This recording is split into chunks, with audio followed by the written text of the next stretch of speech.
Pakistan stock exchange के MD Farooq Sabzwari का कहना है कि मुल्क में इस्तेहकाम रहा तो 2025 नमो का साल होगा। निजी टीवी से खुसूसी बातचीत करते हुए फ़ारूक सब्ज़वारी ने कहा कि माशी इस्तेहकाम के बगैर मुल्क नहीं चलते, सियासी इत्तफाक हो जाए तो क्या ही बात हो। उन्होंने कहा कि FBR के अहदाफ निजकारी और इदारों की बेहतरी इस्तेहकाम से ही मुमकिन है।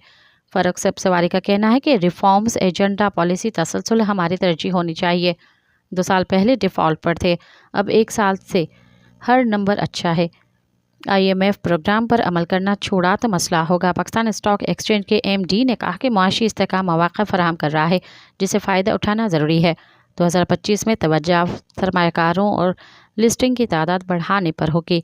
उनका ये भी कहना है कि कोशिशों के बावजूद PSX घरेलू ब्रांडेड नहीं बन सका। सरमायाकारों की तादाद बढ़ाने के लिए ख़वातीन और नौजवानों पर तवज्जो देना होगी। मज़ीद ख़बरन ऐं तफ़सीलात लाइ विज़िट कयो असांजी वेबसाइट www.awamiNewsHD.com ऐं ॾिसंदा रहो अवामी न्यूज़ HD।